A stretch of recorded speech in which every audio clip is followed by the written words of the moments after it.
Hello everyone and welcome back to Chronos Plays Final Fantasy for the After Years. We are here in the Waterway, trying to get some training done in the Underground Waterway. And we're having flashbacks because apparently someone slipped acid into our drinks. We're having flashbacks of things we weren't there for, game. This must be the place. The bridge where Tella and Cecil first met. What's wrong? I'm tripping balls, man! Nah, it just struck me. I'm really walking down this path, aren't I? I'm gonna be a sage if I keep this up. Yeah, sure. Stop thinking about things in the middle of training. For some reason my mouth doesn't want to say that word. I'm not gonna keep attempting it because we're recording, damn it. I'm pretty sure there's nothing actually up here like in all the other tales, but let's go check. Yeah, we get some new enemies. Well, no, they're not new. We've seen them plenty of times. But with the crossbow and lightning arrows, Porom should be able to kill one of them. Yeah. And Thundara should take care of the other. Greatly. I should probably just use Thunder, because these guys should be weak enough. Get a level. And Porom learns Pig. Well, that's pretty good for him. Congratulations, you filthy bastard. Yeah, just use your level 1 abilities until further in the cave. Because I just had that same encounter with the amoeba and the fish, and regular Thunder was able to kill 2 of them after Porom put an arrow through one of the fish's eyes. And kind of laughed, oddly. It was weird. It was kind of psychotic. Got a wizard's hat. We will give that to Porom for now. His intellect being higher is going to benefit us more than Porom's spirit being higher. It is a... what's it? No, that's not the one. That's not the one. It is a new moon. So white magic is weakened right now anyways. It's still going to help. Where is the entrance? There's the entrance. Waterfall Grotto. Almost said ghetto. We're in the Waterfall ghetto. In the ghetto. I have to watch South Park again. I reference it from time to time, and I just haven't seen it in a long. I forget what the last episode of South Park was that I've seen. I remember the PSP episode they had where Kenny went to heaven to play the PSP game. Now we actually get some new enemies. These guys are weak to lightning. Now Porom should be able to kill one of them, and the lightning should be able to, or thunder, excuse me, should be able to kill the rest. And it did! Yeah, using the second level spells is definitely too much. Hey, protect.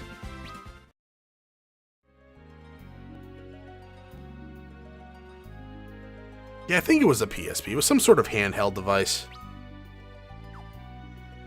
Yeah, get used to the Underground Waterway. We're going to be seeing it for a little while. Not just in this tale. No, we'll be here probably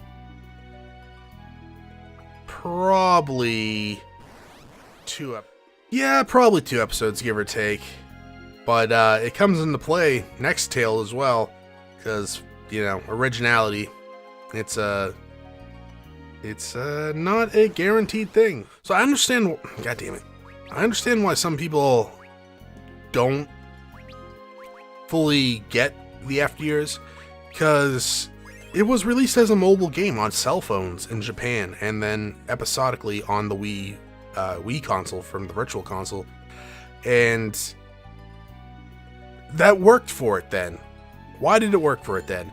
Because you were getting 3 tales at a time that you would have to pay for. Mind you, it would generally cost the same in the end. Well, actually, no, it cost more in episodic content. But yeah, you would get it in episodes, and you would have months before each release. So it was like you weren't getting sick of, do I want to use 10 here? No, I don't want to use 10 here. You wouldn't be getting like burnt out of these areas if you aren't a fanboy like some people here who can play this sort of crap non-stop.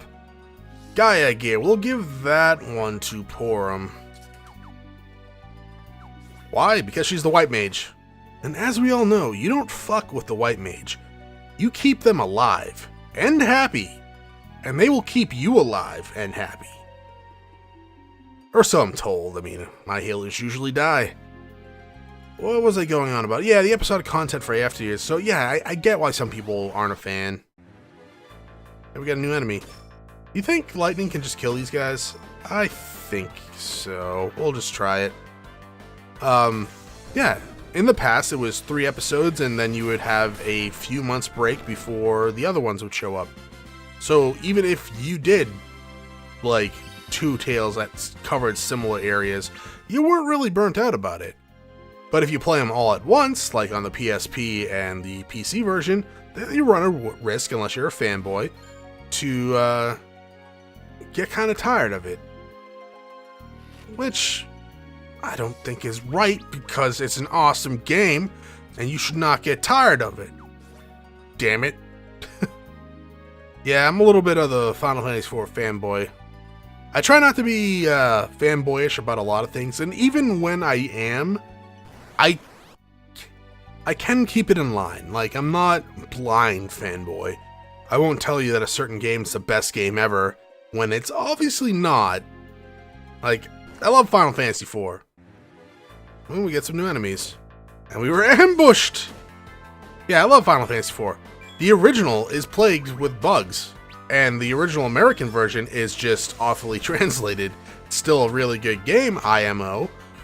But it was also one of the first Final... Actually, it was the first Final Fantasy on the Super Nintendo that I played. Because it was the first one released. But it was fun. It was enjoyable to me. And it just grew on me. Now, I was a fanboy for, like, all of Square's content when it came to Final Fantasy games back in the day.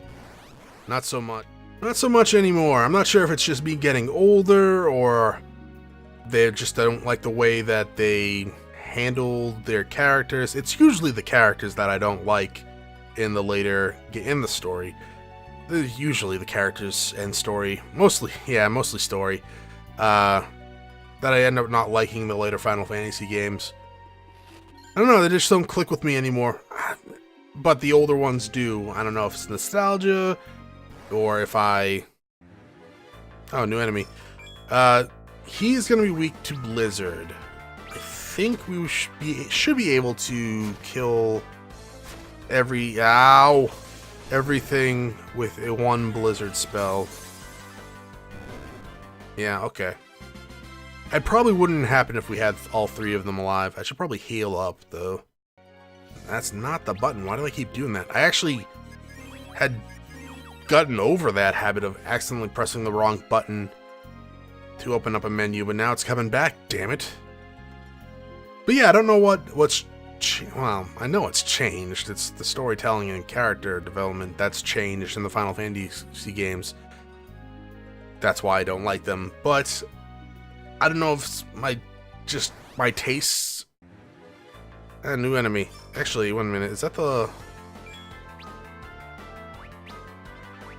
Yeah, it's splashing, not the electric fish. I was gonna say, we're fighting an electric fish here? That's weird. Anyway, let's drop the whole Final Fantasy thing. I mean, let's not drop the whole Final Fantasy thing, because we're in the middle of a Final Fantasy Let's Play. But... the whole me getting confused to why I don't really like the newer ones. I hope Final Fantasy 15's good. I haven't played the demo. I don't know if I can get the demo if I don't have Type 0. That game looks awful, though. I watched a trailer of it in Best Buy. I was there visiting my... I was up visiting my father, and his wife plays video games, and she's a RPG person. She like really enjoys it. She played like the old school Dragon Warrior games and stuff like that, and I don't think there's anything down here, but let's go here. And she wanted me to help her pick out a new game for the PS4, so yeah, there was nothing down here. Wasted time. So we're at Best Buy, and she's looking at the PS4 games. She noticed that they had Final Fantasy X there. She had that on PlayStation 2. I don't think she actually ever played it, though. But I'm like, yeah, you have it already. You don't really need the HD remix unless you want to play the Final Fantasy X-2, which is pretty much fan service, but with a decent couple of systems. And then she noticed that there was another Final Fantasy game there, Type 0, and we watched the trailer, and it was just, we were just both standing there like, what the fuck is this? And then we left unhappy, but whatever. We're at the exit already. But let me know if Type 0 is actually good in the comment section or on Twitter, because I'm interested to know if that's actually good, if I was just put off by the trailer. Not just yet. What? Can't you feel it? The presence of a monster nearby. A big one.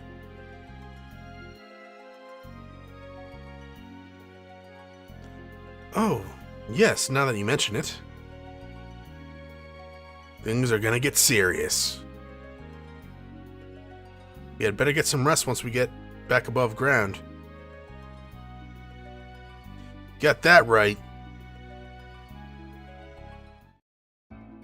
So yeah, let's use a 10.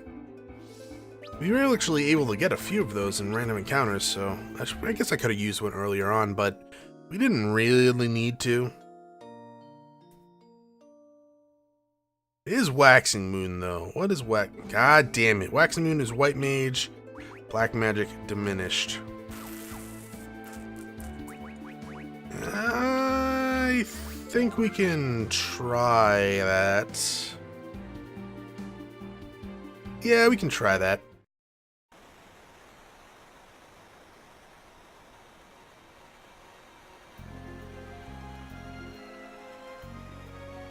Wait a minute. Porom, that's too dangerous. That monster's at the bottom of this waterfall.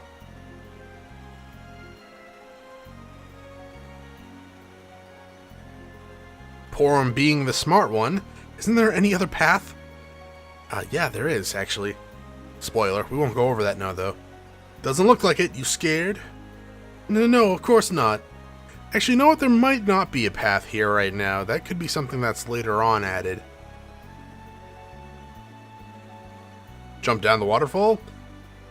When faced with this question, you always say no. You say no. You don't jump down the waterfall.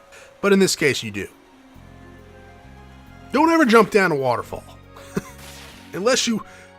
Back in my day, we jumped down waterfalls and we liked it. We've got some new enemies here. We should...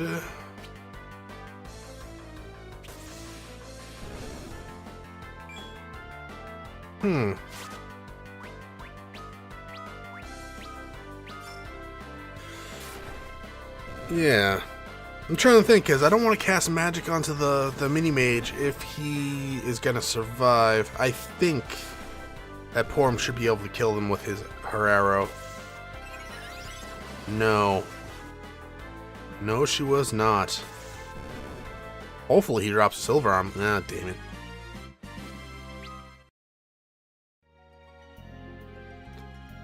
Yeah, don't jump down waterfalls. This has been a PSA from Chronos Plays on YouTube. Jumping down waterfalls. It's stupid. Unless, of course, you're a thrill seeker and the only way you can get your rocks off is to actually jump off a waterfall. You know, but then by all means. An ether, that... I don't think that'll come in handy. And a high pot. I mean, it will literally come in handy later on in the story. God damn it. Surprisingly good levels. I mean, I guess it's not that strange. Who am I controlling? No, I want that one. She's the main character of the party. Right now, anyways. Yeah, when you reach this part of the dungeon, the enemies start giving you a good amount of experience points. Which is nice, because Porom, being a white mage, isn't exactly that strong when it comes to killing enemies.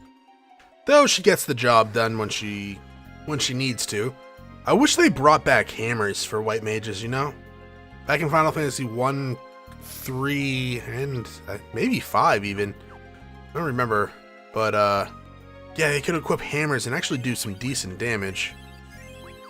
Alright, that should be enough, I think. I have ethers if I need it.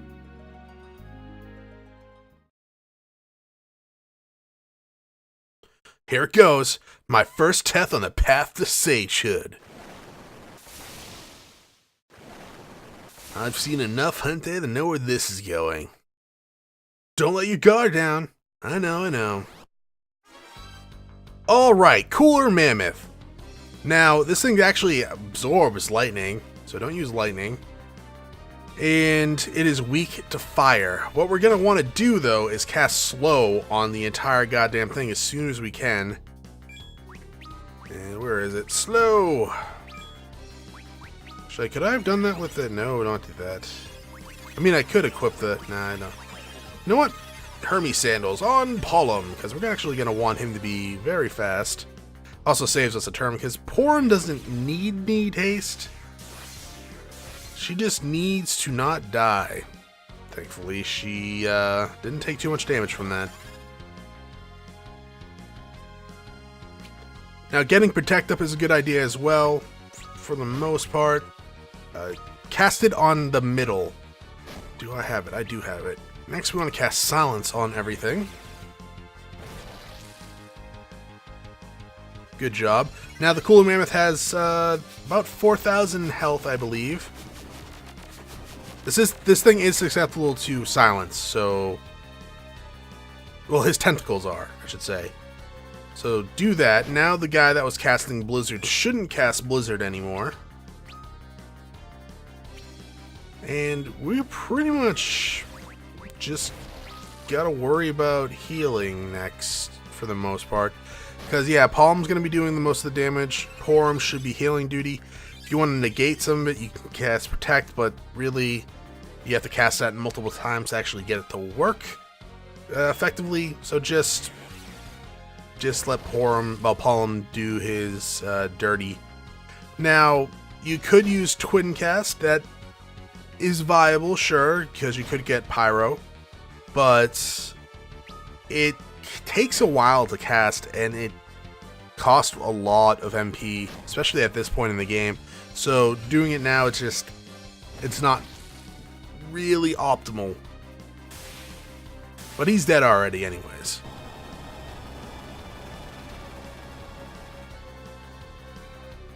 Now I believe one of those tentacles actually will buff the Cooler Mammoth core if you don't silence it. So silencing is probably the best thing you could do.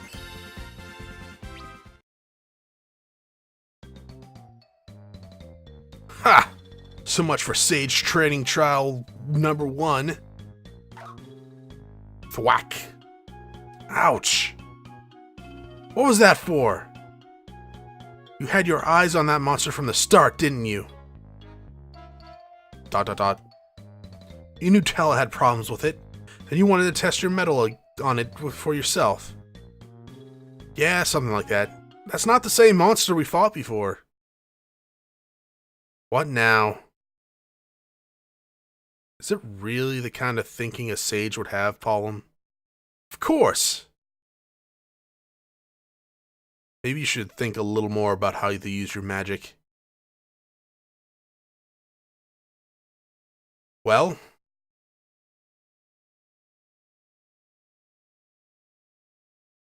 Yeah.